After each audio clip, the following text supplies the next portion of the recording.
true story. I was in Buffalo for 3 of the 4 falls, so that was pretty defining for me, and it's, always rooting for them. Bills Mafia forever, probably, right?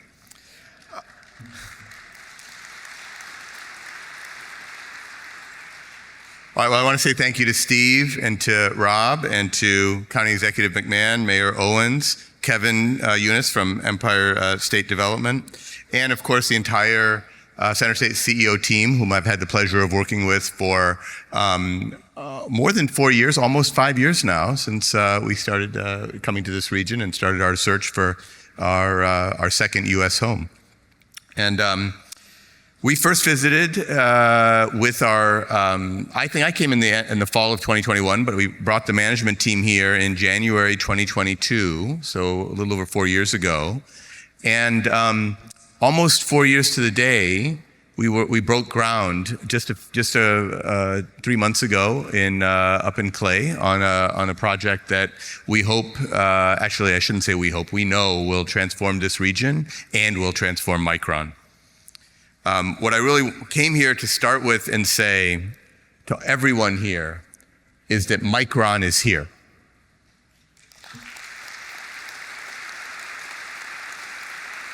And we are putting down roots. We've just started hiring, but we have much more activity already underway than just our hiring on the site in Clay.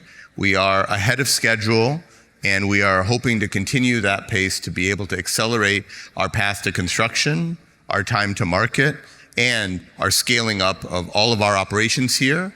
And we expect that will mirror the scaling up of the community as we move forward. Steve mentioned that I lived in Buffalo right after undergrad. Before actually I got into the semiconductor industry, I was working in the ceramics industry in actually Niagara Falls. And I was here long enough to see what this region was back in the mid-90s, early and mid-90s. And so, the manufacturing base, the industries that were drawn here by the power discovery at Niagara Falls, more than a century ago, and that drew, capital-intensive industries that required tremendous manufacturing know-how, precision, capability into this central and western New York region. And so the infrastructure, the grit of this community, I was familiar with it. The rest of the Micron management team may not have been, but introducing them here, we all immediately saw what this region could be and how really it could become Micron's second home here in Syracuse after our headquarters, where we've been for 47 years in Boise, Idaho. And that, what we were looking to do was to build, and it was a bold vision. Rob talks about from vision to velocity, a bold vision to build the largest semiconductor cluster in US history with the largest investment in manufacturing of any kind in US history.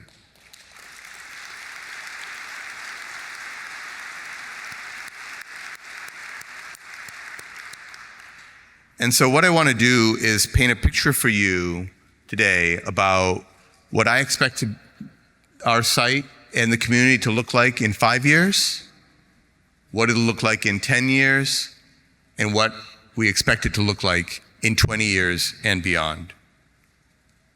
That was earlier in January. It was actually a beautiful day, just like today. And I'll tell you that one of the most impressive things about this was that we weren't expecting the snowfall overnight. And so we were all waking up a little bit nervous that morning when we have all these VIPs flying in. And sure enough, snow's cleared.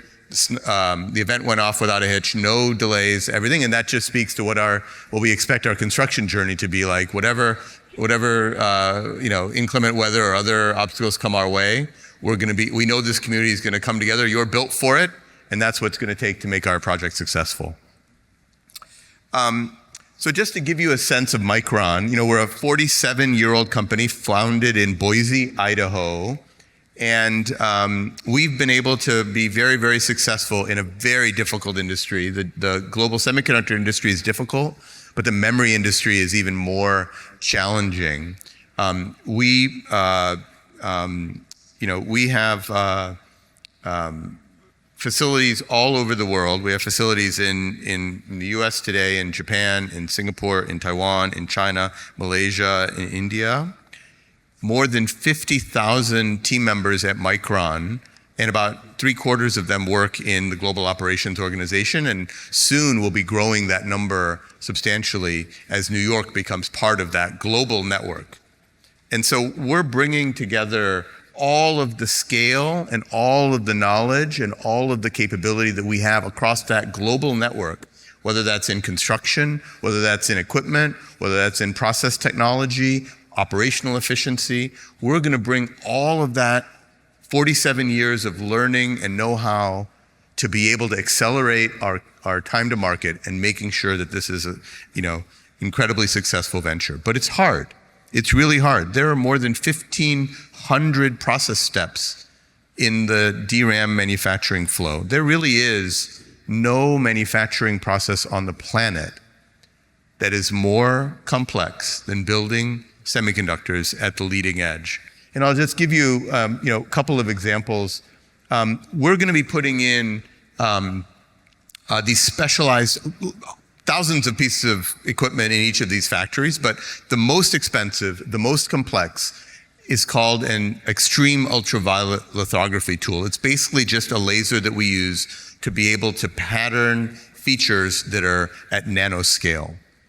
And just to give you a figure, I'll give you one figure of merit. Each one of those tools costs about $250 million. Each one of those tools actually flies, it gets separated. It's made in one place. It's made in Eindhoven in the Netherlands. It gets separated into 3 different cargo planes and then reassembled on site. That's how complex and intricate this piece of equipment is. More than 100,000 pieces have to be reassembled.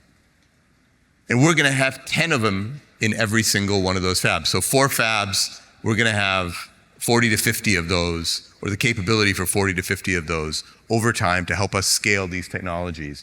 It's really, really phenomenally sophisticated manufacturing process. We have, across our network around the world, more than 500,000 sensors, whether those are cameras for image analytics, whether those are pressure sensors, acoustic sensors, data coming off of equipment that we use to be able to monitor. And we use AI in real time to be able to correct deviations, to inspect for defects, nanoscale defects, because we have to eliminate all of those to be able to make sure that our chips are high quality and that we have cost-effective, high-yielding operations.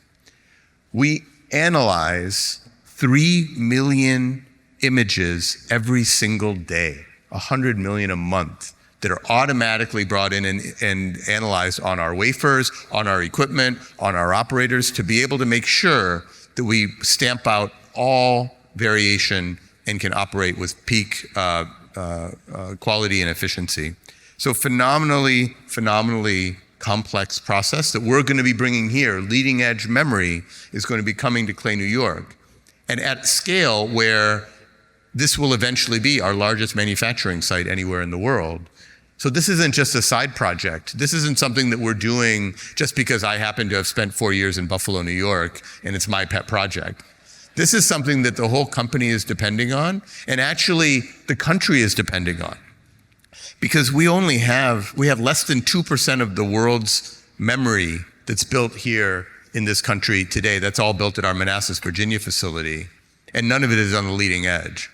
And between our Idaho project and our New York project, we expect to take that number to be 40% of our memory, which will end up being 10% of the world's memory supply as we build out these facilities. So it's not just about what we're doing in the community. It's not just about Micron, but that is about our nation's national security and our country's economic security to have our own supply of leading edge memory chips. And why is memory so important and growing in importance, even since the time that Ryan and Rob and the rest of our team, Scott Gatzmeier is here and others, started talking about this project? Why is it so important? It's because memory is no longer just an enabler of other technologies. Memory is becoming the essential defining technology in the AI era. And I'll just give you one example of that. You may have heard of a company called NVIDIA. Few people, right? Most valuable company in history. They're actually a close partner. We collaborate with them all the time. They're a huge customer of ours. For every single AI chip, what's called a graphics processing unit or GPU, for every single one of those GPUs that they ship, 96 of our high bandwidth memory chips go around it. Just think about that. They have one chip, we have 96 around it. That's how important memory is in the AI era. And I'll tell you something else, that's 96 chips today. Tomorrow's GPU, the one that'll ship next year, 144 high bandwidth memory chips. And the one, I don't know, one more generation after that, maybe that's 2028, 256 high bandwidth memory chips for one GPU. That is what memory means to the AI era. And that's just in the data center. You think about edge robotics, you think about what's going on in terms of autonomous everything, not just autonomous cars, but autonomous drones, autonomous cobots, and then eventually, humanoid robotics. Those are basically engineered on the same platforms as autonomous vehicles. So the amount of memory that an autonomous vehicle consumes, that's what all of these edge physical AI and robotics, which are going to be, before we know it, they're going to be part of the ecosystem for every industry, for every business, and even in our daily lives. And memory is absolutely essential there. So whether you're in the data center, training on AI and inferencing on AI, all the queries that we all make to ChatGPT or to Claude or to Copilot, those are all happening in the data center. But all of that learning, all of our learning is going to end up also at the edge. And these are the twin engines of AI. And memory is more than essential. It's a defining enabler of the next generation of computing. So what does that mean for everyone here? What we're going to be building in Clay is going to be one of the most, if not the most, valuable and sought after technologies anywhere in the technology ecosystem over the next 5, 10, and 20 years.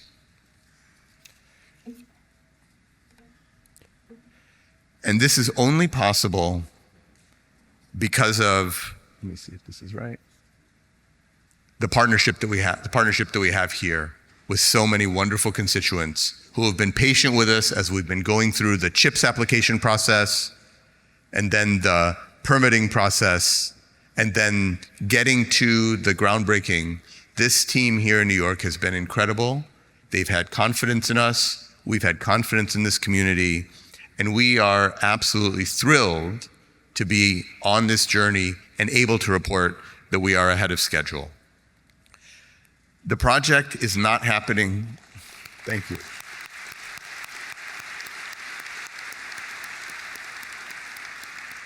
And I want to say that it's not just here. There are semiconductor activities happening all up and down the I-90 corridor.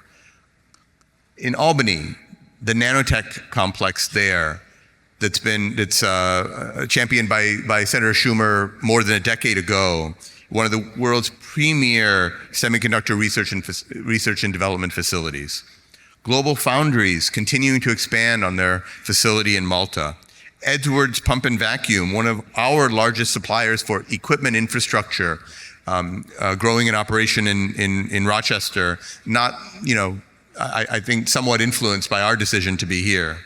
And companies I met at the wonderful dinner that Rob threw for me last night, Lockheed Martin, Corning, TTM, all expanding here in this region, and all of you looking at the rising tide lifting all boats here. I think that what's happening is special. It's a special moment in time where the intersection of technology capability, demand, and preparation all allow this community and Micron together to try and seize this moment. And we hope to be the anchor of this vision, but it will require everyone coming together, from research institutions to a supplier base that exists and will grow, to workforce development programs, many of which I was excited to hear about from the earlier awards, and many others that we'll continue to partner with to build the pipeline of talent. And of course, all the different government and nonprofit institutions that we'll collaborate with to be able to build out infrastructure and to be able to grow this community. Okay, so you can't do any of this without people. Building a fab is just the beginning. Building the workforce is a long-term endeavor. And we have been focused on it. I think some of you may have met our Chief People Officer, April Arnzen. I think she's addressed you here before. She was here 2 weeks ago for Community Week.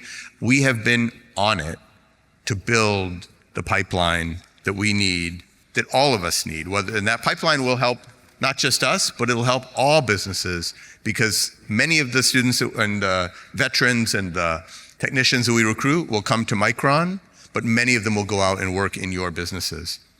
Our project will generate more than 50,000 jobs over its lifetime, with 9,000 of those being Micron direct jobs. But I'll tell you, my focus is not on just jobs, it's on careers. We're not building one fab that's going to be in production and ramping up. We have expectation to keep building from fab 1 to 2 to 3 to 4. We're talking about a 15 or 20 year journey to be able to go to build, and the pipeline of talent can look and know that they're going to have the ability to build a career, and that will drive us towards repopulating this community and really returning it to the kind of thriving community that it once was.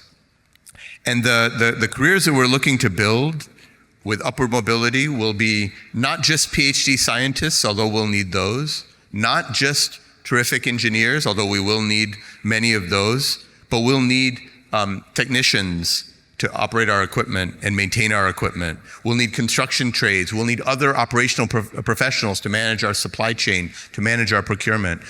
We're going to need people from all kinds of backgrounds, and that diversity of skill, diversity of thought is a hallmark of Micron, and something that we're absolutely looking forward to tapping into here in Central New York. And we've started investing already. We've invested more than $5 million in the Clean Room Simulation Lab at Onondaga Community College with President Hilton. We've helped launch the Syracuse STEAM School just a few blocks away from here. We've done dozens, I think, maybe more chip camps where we've reached more than 5,000 students in these small simulations of what it's like to be designing a chip or operating a chip, and trying to spark that STEM creativity at an early age, or curiosity at an early age. We've partnered with the Syracuse Daniello Institute for Veterans and Families to create semiconductor pathways as they exit veterans, either through that center or from Fort Drum.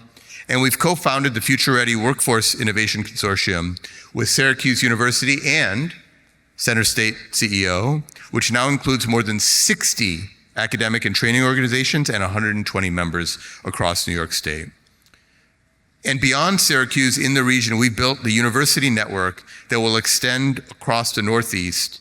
We've launched our Northeast University Semiconductor Network in 2023. I told you we were on it even before. We knew we were coming. 28 universities, 14 of them in the state of New York, collaborating on semiconductor curriculum, research and development opportunities, and of course, once we get going, internship opportunities at Micron as well.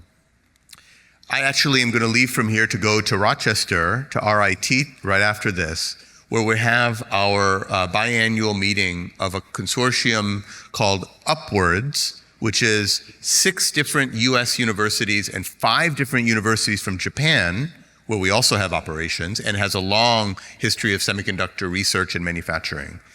And to grow the pipeline, we brought together the National Science Foundation, the equivalent organization from Japan, and Micron and one of our suppliers in Japan, Tokyo Electron.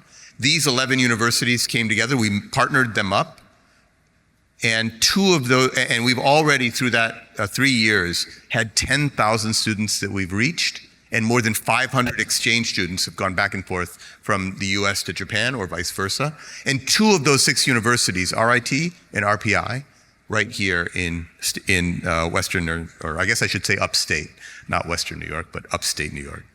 And just last month, April was here for our community week, $35 million in new investments, our Central New York Housing Fund, the new Central bus route from Syracuse to Clay, expanding childcare through our Peace Incorporated, trades programs through OCM BOCES, semiconductor pathways for Fort Drum veterans, which I mentioned earlier, through Jefferson Community College, and STEM education development through SUNY Oswego. All of those as a down payment on our eventual $250 million community investment on which we're partnering with the state of New York on. We've already in total invested $50 million against that, some of the things I just mentioned, and we're on track to be able to continue to grow that as we scale up our investments. On the construction side, we signed, actually, before we even got our CHIPS grant, before we even selected New York, we signed the largest project labor agreement in US history. We know how important it is to partner with construction labor to be able to make these projects successful. But I will tell you, and this is very personal for me, it's not going to be just about the wafers that we produce.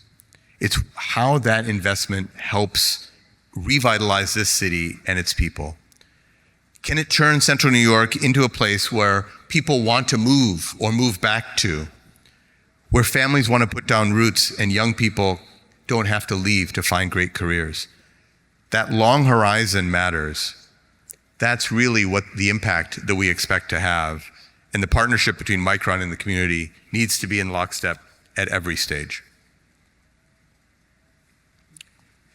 So what's the road to 2030, 2035, 2045?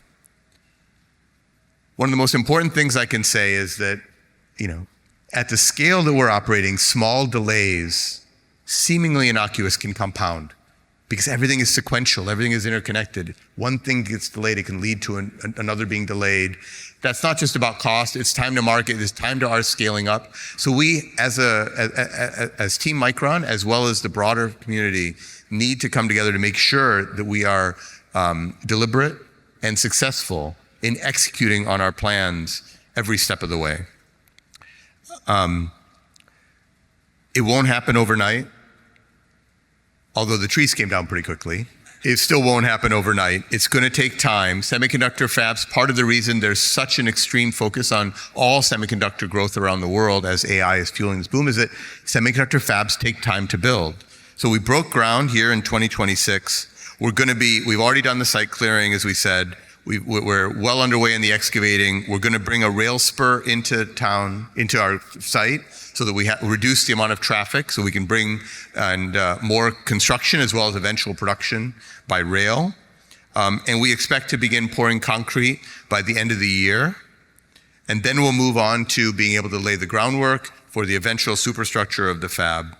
And I can tell you, in that, mirroring that, the ecosystem is already beginning to take shape. Ryan is doing a great job in developing a supplier park just nearby us.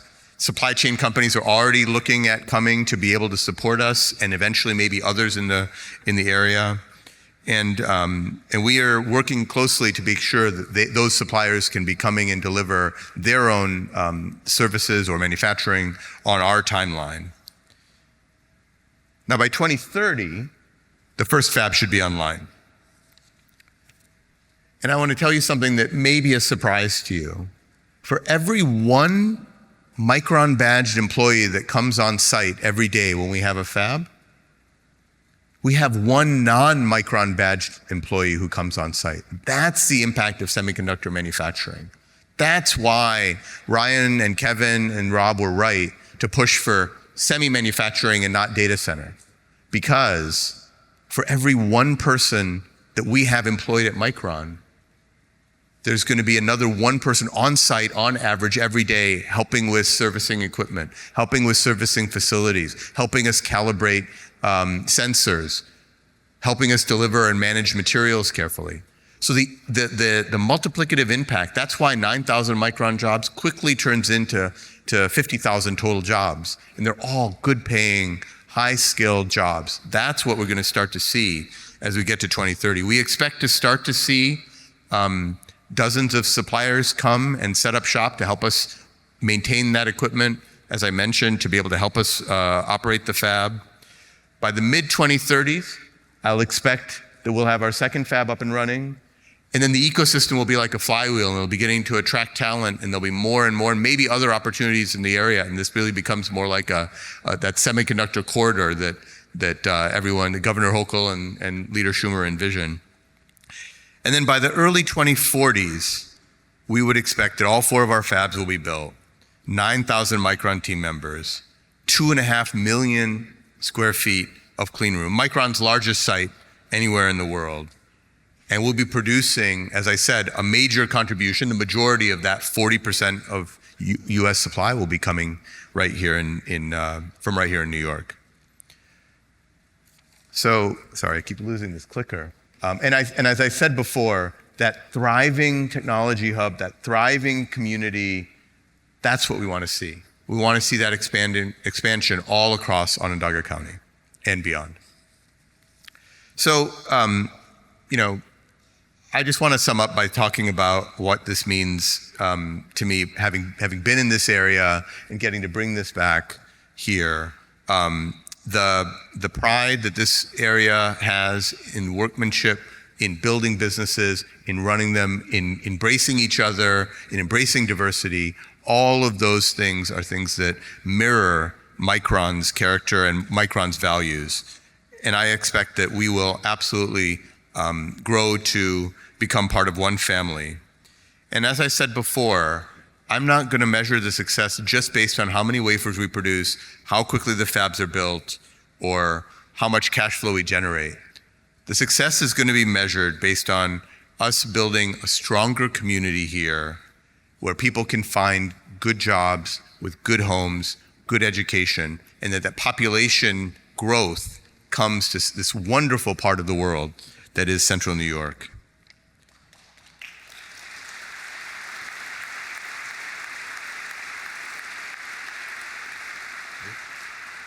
Thank you, everyone, for welcoming me, and thank you all for welcoming Micron.